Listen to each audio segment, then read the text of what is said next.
तो भाई हमने देखा था कि कैसे टेंशन हमने निकाल दी थी और हर एक क्वेश्चन के अंदर हम ये निकाल सकते हैं।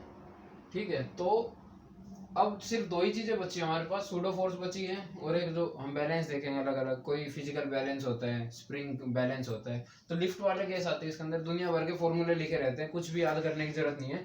पहले तो सूडो फोर्स देखते हैं। सूडो यार यानी कि झूठी, यानी है ही नहीं कोई चीज, लेकिन फिर भी हम उसको कंसिडर कर रहे हैं। क्यों कर रहे हैं?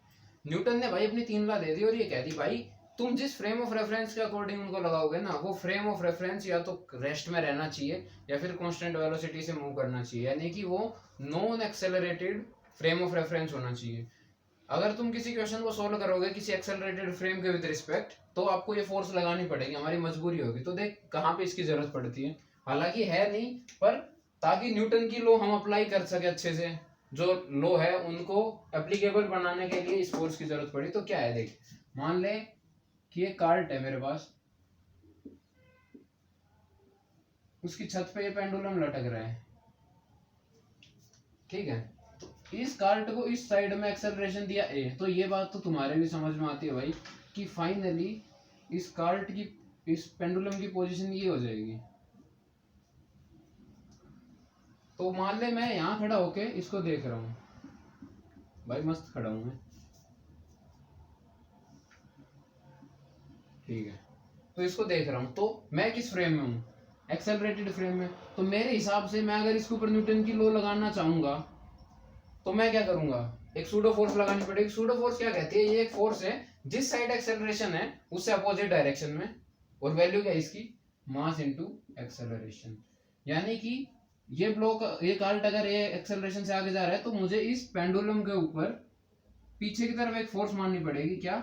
एम में, तभी मैं इसके ऊपर न्यूटन लॉ लगा सकता हूँ। क्यों? क्योंकि मैं खुद ही एक एक्सेलरेटेड फ्रेम में हूँ। तो मान ली भाई मैंने एम में लग रही है, ऊपर की तरफ क्या लग रही है? टेंशन लग रही है। नीचे की तरफ क्या लग रही है? एम जी लग रही है। इक्विलिब्रियम में या तो लेमीज थ्योरम का यूज कर लो, 3 फोर्स है बताई थी जो पहले, या फिर एक काम कर लो, टी का कंपोनेंट कर ले भाई तू।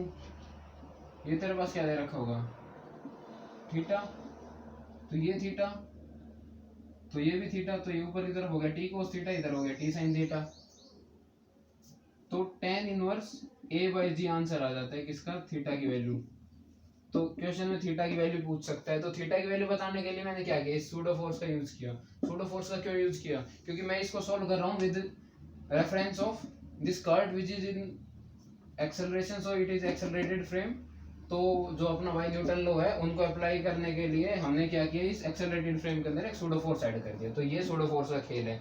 ये हम सर्कुलर के अंदर पढ़ेंगे तो और ज्यादा फील आएगी। अब आई हो तो बहुत अच्छी बात है, नहीं आई तो कोई दिक्कत नहीं है। सर्कुलर के अंदर पढ़ेंगे हम, सेंट्रीपिटल फोर्स तो होती है, सेंट्रीफ्यूगल फोर्स हम मानते हैं, तो वो भी इसीलिए मानते हैं। अगर सेंट्रीफ्यूगल फोर्स का कोई कंसेप्ट ना होता तो भी हमारे क्वेश्चन को सोल्व कर सकते थे।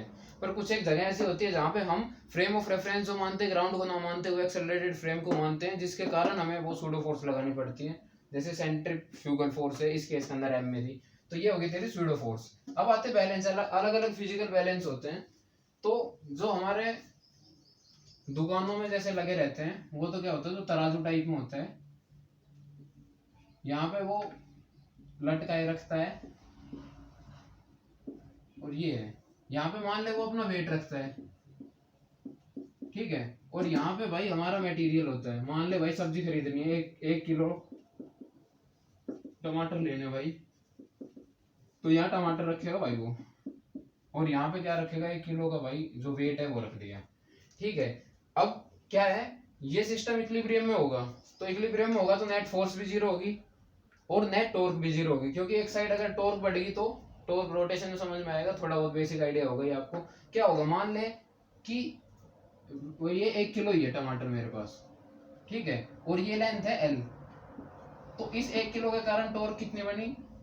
10 न्यूटन तो फोर्स लगा, तो 10 into force into perpendicular length L, 10L torque लगी एंटी क्लॉकवाइज। इस डायरेक्शन में क्या है? 1 किलो का ही बाट रख दिया उसने, तो अपनी तरफ से उसने बेईमानी नहीं करी, हमें ये दिखाने के लिए 1 किलो का वो रख रखा है। मान ले ये लेंथ उसने क्या रख दी? एल से थोड़ी ज्यादा रख दी, एल डैश रख दी, जो कि बड़ी है एल से।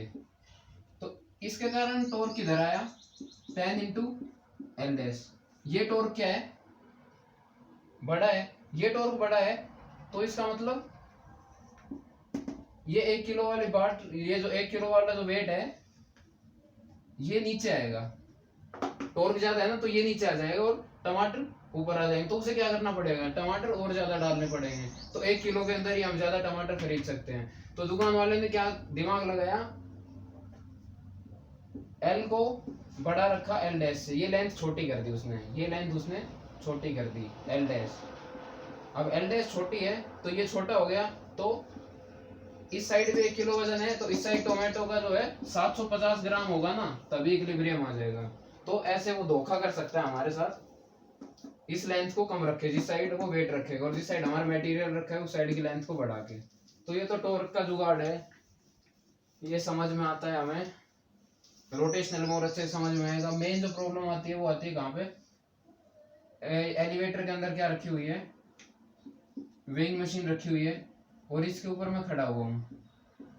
तो वेइंग मशीन क्या कहती है, वेइंग मशीन कहती है कि मैं उतनी रीडिंग दूंगी जितनी मेरे ऊपर नॉर्मल रिएक्शन लगेगी। तो इसका मास mg था, इसने mg नीचे लगाया, वेइंग मशीन ने इसके ऊपर लगाया, कितना लगाया होगा, n = mg, तो मस्त रीडिंग दे रही थी। अब क्या हुआ, ये एलिवेटर जो है ऊपर की तरफ ए एक्सेलरेशन से जाने लग गया, ए एक्सेलरेशन से जाने लगा ये,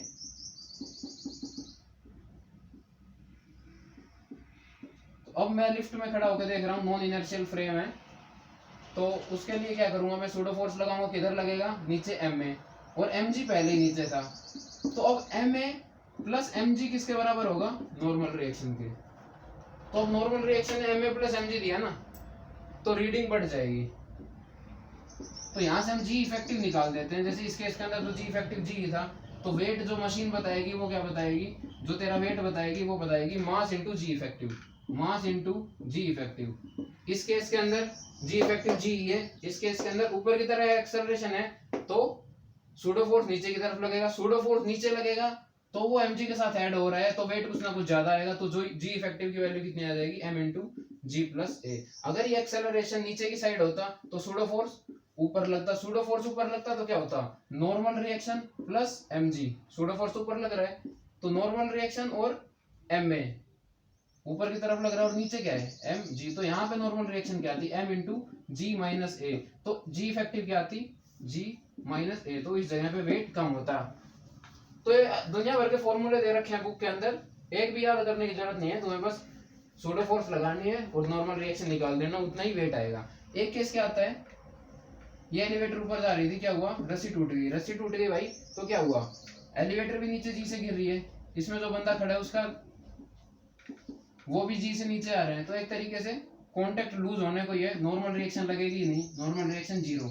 या फिर ये कह सकता है ये एलिवेटर ए एक्सेलरेशन से नीचे आ रही है, तो ऊपर क्या लगेगा, एम ए, जहां पे एम ए क्या है, एम जी, तो एम जी नीचे लग रहा है, एम जी ऊपर लग रहा है, तो नॉर्मल रिएक्शन कितनी होगी, जीरो, नॉर्मल रिएक्शन जीरो, तो वेइंग मशीन जो है जीरो रीडिंग शो करेगी। क्यों जीरो करेगी, समझ में भी आता है कि एकदम क्या होगा, कांटेक्ट लूज होने को होगा बस। तो ये वेइंग मशीन की प्रॉब्लम थी। तो अब न्यूटन लॉ ऑफ मोशन में यही है, जितना न्यूमेरिकल करोगे उतना अच्छा है, फ्री बॉडी डायग्राम बनाना आना चाहिए। अब फ्रिक्शन की बारी आएगी, तो जितने सवाल हम न्यूटन लॉ ऑफ मोशन में पढ़ेंगे उसके अंदर अगर फ्रिक्शन ऐड कर देंगे तो सारे के सारे क्वेश्चन फ्रिक्शन के बन जाएंगे। तो अब हम पढ़ेंगे फ्रिक्शन।